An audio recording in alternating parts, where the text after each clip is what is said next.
Hi hello friends, నేను మీ నాగమణి. నేను ఇక్కడ మామిడికాయ ఎండు చేపల కూర వండుతున్నా. ఒకసారి ఇలా ట్రై చేసి చూడండి, చాలా బాగా వస్తుంది. తెలంగాణ వాళ్ళకైతే చాలామందికి తెలిసే ఉంటుంది ఈ కూర ఎలా వండాలని కూడా.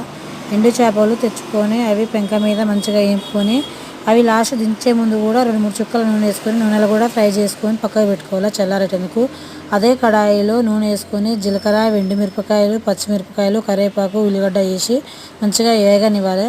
అవి వేగుతుండగానే మనం ఫస్ట్ ఎంపి పెట్టుకున్న ఎండు చేపలకు కూడా తలకాయలు తోకలు తెంపి పక్కకు పెట్టుకోవాలి.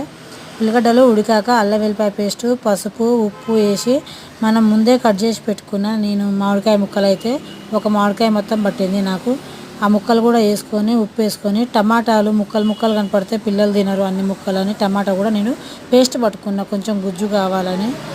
టమాటా గుజ్జు కూడా వేసుకొని కారం వేసి ఒక 5 నిమిషాలు ఉడకనిచ్చిన. ఆ తర్వాత ఫస్ట్ ఏంపి పెట్టుకున్న ఎండు చేపలు కూడా కొంచెం గోరువెచ్చని నీళ్ళతోటి కడుక్కొని అవి కూడా వేసి ఇవి కూడా ఒక 5 నిమిషాలు ఉడకనిచ్చి ధనియాల పొడి వేసుకొని సర్వ్ చేసుకుంటే సూపర్ టేస్ట్గా ఉంటుంది ఎండు చేపలు మామిడికాయ కూర. ట్రై చేయండి.